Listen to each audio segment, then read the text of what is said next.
आज ही Doubtnut app download करें। Doubtnut पर होगा अब आपके सभी मैथ्स, केमिस्ट्री, फिजिक्स और बायोलॉजी डाउट्स का सफाया। बस अपने क्वेश्चन की फोटो खींचो, उसे क्रॉप करो और तुरंत वीडियो सोल्यूशन पाओ। Download now. हेलो दोस्तों, आज का हम प्रश्न है त्रिभुज ए बी सी का परिगत वृत्त बनाइए ना, मतलब कि परिवर्त बनाइए जहां A B 4.5 centimetre, B C 5.2 centimetre तथा ए सी 5 सेंटीमीटर है ना। तो देखिए हमें त्रिभुज ए बी सी का परिवर्त बनाना है, तो इसके लिए अपने पास पहले हमें त्रिभुज ए बी सी खींचना पड़ेगा। तो यहाँ देखिए अपने पास हमें त्रिभुज ए बी सी की भुजाएं दे रखी हैं, तो सबसे पहले हम ए बी बना लेते हैं। तो यहाँ अपने पास हम ए बी जो है वो 4.5 सेंटीमीटर की खींच लेंगे ना। तो यहाँ अपने पास हम स्केल की सहायता से या फिर हम कह सकते हैं कि पटरी की सहायता से ए बी जो है वो 4.5 सेंटीमीटर खींच लेंगे ना। तो देखिए यहाँ अपने पास चलिए अपने पास हम लिख देते हैं चरण एक में ना, रचना के पदों में लिख देते हैं यहाँ अपने पास चरण एक, और हम लिख देंगे कि स्केल की सहायता से है ना। तो यहाँ अपने पास हम लिख रहे हैं कि स्केल की सहायता से ए बी बराबर 4.5 सेंटीमीटर खींचा ना। तो यहाँ अपने पास सबसे पहले हम ए बी खींच लेंगे।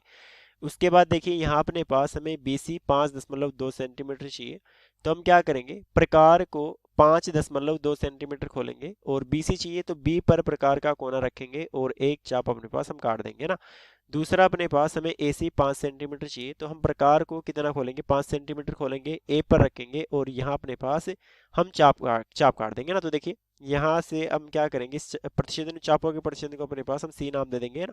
इसको अपने पास हम नाम दे देंगे सी, और यहाँ अपने पास हम सी को ए और सी को अपने पास हम बी से मिला देंगे ना। तो यहाँ अपने पास ये वाली जो है बी सी वो तो 5.2 सेंटीमीटर है और ए सी जो है वो अपने पास 5 सेंटीमीटर है ना। तो इस प्रकार हमें त्रिभुज ए बी सी प्राप्त हो गया। तो यहाँ अपने पास हम रचना के पदों में लिख देते हैं। तो यहाँ अपने पास हम लिखेंगे अगला चरण, चरण दो। तो यहाँ अपने पास देखिए हमें बी सी 5.2 सेंटीमीटर चाहिए था। तो इसके लिए हमने क्या किया, प्रकार को 5.2 सेंटीमीटर खोला ना। तो प्रकार को 5.2 सेंटीमीटर खोलकर है ना, प्रकार को 5.2 सेंटीमीटर खोलकर बी पर रखकर है ना, तथा बी पर रखकर हमने एक चाप काटा, रखकर एक चाप काटा ना, एक चाप काटा। उसके बाद देखिए यहाँ अपने पास हम चरण तीन में क्या लिखेंगे, तो यहाँ अपने पास हम चरण तीन में लिख देंगे कि प्रकार को है ना, देखिए यहाँ अपने पास अब हमें ए सी चाहिए कितना, 5 सेंटीमीटर ना। तो यहाँ अपने पास हम लिख देंगे कि प्रकार को इस बार 5 सेंटीमीटर खोलेंगे, तो 5 सेंटीमीटर खोलकर तथा ए पर रखकर ना, तथा ए पर रखकर ए पर रखकर एक चाप काटा ना। और यहाँ अपने पास चापों के प्रतिच्छेदन को हम सी नाम दे देंगे ना। तो यहाँ अपने पास हम लिख देंगे कि चापों के प्रतिच्छेदन को सी नाम दिया ना, चापों के प्रतिच्छेदन को सी नाम दिया ना, सी नाम दिया। और उसके बाद हम सी को ए तथा बी से मिला देंगे ना। तो यहाँ अपने पास हम चरण चार में लिख देंगे, तो चरण चार में हम लिख देंगे कि सी को ए तथा बी से मिलाया ना, सी को ए तथा बी से मिलाया ना। तो इस प्रकार अपने पास हमें क्या प्राप्त हुआ, इस प्रकार अपने पास हमें त्रिभुज ए बी सी प्राप्त हुआ, मतलब कि त्रिभुज ए बी सी की रचना हुई। अब देखिए यहाँ अपने पास हम आगे बात करें तो हमें चाहिए परिवर्त है ना, परिवर्त वर्त या परिगत वर्त एक ही बात है। तो इसके लिए अपने पास हमें क्या चाहिए, परिवर्त खींचने के लिए अपने पास परिकेंद्र ना, मतलब कि परिवर्त का केंद्र चाहिए। तो वो कैसे निकालेंगे, तो परिकेंद्र जो है वो अपने पास लंब अर्धकों का प्रतिच्छेदन बिंदु होता है ना, या फिर हम कह सकते हैं कि किन्हीं दो भुजाओं के लंब समद्विभाजकों का प्रतिच्छेदन बिंदु।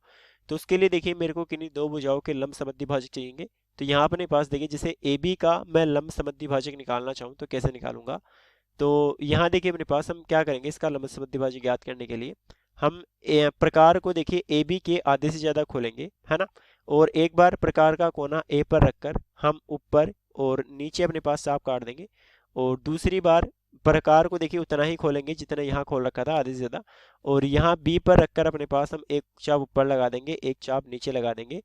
तो यहाँ अपने पास चापों के प्रतिच्छेदन को मिलाने पर हमें क्या प्राप्त होगा, हमें अपने पास ए बी का लंब समद्विभाजक प्राप्त हो जाएगा ना। तो देखिए यहाँ अपने पास अब हम चरण 5 में लिख देंगे।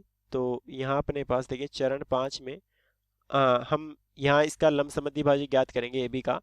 तो यहाँ अपने पास हम लिख देंगे कि प्रकार को, है ना, प्रकार को ए बी के आधे से ज़्यादा खोल रहे हैं, तो ए बी के आधे से ज़्यादा खोलकर ना, प्रकार को ए बी के आधे से ज़्यादा खोलकर ना, आधे से ज़्यादा खोलकर तथा देखिए एक बार ए पर रखेंगे, एक बार बी पर रखेंगे और ऊपर नीचे चाप काटेंगे ना, तथा ए तथा बी पर, है ना, ए पर और बी पर दोनों पर रखना है, तथा ए तथा बी पर रख कर ऊपर और नीचे चाप काटे ना। तो एक बार हम ऊपर मतलब कि रेखा के एक तरफ और दूसरी तरफ दोनों तरफ अपने पास चाप काटेंगे ना, ऊपर तथा नीचे हमने क्या किए, चाप काटे ना, चाप काटे। उसके बाद हम क्या करेंगे, चापों के प्रतिच्छेदन को मिला देंगे, है ना। तो यहाँ अपने पास चले लिख देते हैं चरण अपने पास 6 में। तो चापों के प्रतिच्छेदन को मिलाने पर, चापों के प्रतिच्छेदन को मिलाने पर, चापों के प्रतिच्छेदन को मिलाने पर हमें ए बी का लंब समद्विभाजक प्राप्त हो ना। मिलाने पर ए बी का लंब अर्धक बोल सकते हैं या फिर लंब समद्विभाजक बोल सकते हैं, एक ही बात है ना। तो लंब अर्धक प्राप्त हुआ, लंब अर्धक प्राप्त हुआ। उसके बाद देखिए यहाँ अपने पास हम लिख देंगे चरण 7 में इसी प्रकार ना। तो चरण 7 में हम क्या करेंगे, इसी प्रकार हमने ए बी के बाद देखिए यहाँ बी सी का लंब अर्धक खींचा ना। तो यहाँ अपने पास बी सी का लंब अर्धक खींचा ना। तो देखिए बी सी का लंब अर्धक खींचेंगे तो कैसे खींचेंगे, वही देखिए प्रकार को बी सी के आधे से ज़्यादा खोलेंगे, एक चाप अपने पास हम इधर काट देंगे और दूसरा चाप अपने पास हम यहाँ काट देंगे। दूसरा यहाँ अपने पास सी पर रखेंगे प्रकार, एक चाप यहाँ काटेंगे, दूसरा चाप यहाँ काटेंगे और इनको मिला देंगे। तो हमें क्या प्राप्त हो जाएगा, तो हमें बी सी का लंब समद्विभाजक प्राप्त हो जाएगा। अब देखिए यहाँ अपने पास इनका प्रतिच्छेदन जो है वो होता है अपने पास परिकेंद्र ना। तो ये अपना परिकेंद्र हो जाएगा।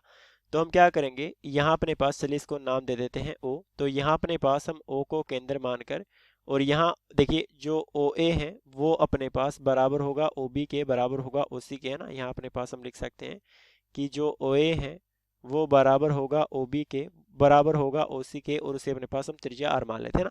तो यहाँ अपने पास ओ ए को या फिर ओ बी को या ओ सी को त्रिज्या मानकर और ओ को केंद्र मानकर अपने पास हम एक वृत्त खींच देंगे जो कि इसके तीनों शीर्षों से होकर जाएगा ना। तो देखिए खींचते हैं यहाँ, तो देखिए कुछ ऐसा वृत्त प्राप्त हो जाएगा जो इसके तीनों शीर्षों से होकर जाएगा और ये हमारा क्या हो जाएगा, ये हमारा परिवर्त हो जाएगा ना। तो यहाँ अपने पास हम लिख देंगे, तो यहाँ अपने पास हम लिख देंगे चरण 8 में। तो चरण 8 में हम क्या करेंगे कि लंब अर्धकों के प्रतिच्छेदन बिंदु ना, लंब को केंद्र मानकर, है ना, लंब अर्धकों के प्रतिच्छेदन को केंद्र मानकर तथा ओए को त्रिज्या मानकर, है ना, तथा ओए या ओबी या ओसी की बात है, तो ओए को त्रिज्या मानकर एक वृत्त खींचा जो कि अपने पास परिवृत्त है ना, जो कि परिवृत्त है और ये अपने पास त्रिभुज के तीनों शीर्षों से होकर गुजरेगा। तो धन्यवाद दोस्तों, मेरा उत्तर हो गया। क्लास 6 से 12 से लेके नीट, IIT, जेईई मेंस और एडवांस के लेवल तक 10 मिलियन से ज़्यादा स्टूडेंट्स का भरोसा। आज ही डाउनलोड करें डाउटनेट ऐप या व्हाट्सएप कीजिए अपने डाउट्स 8400 400 400 पर।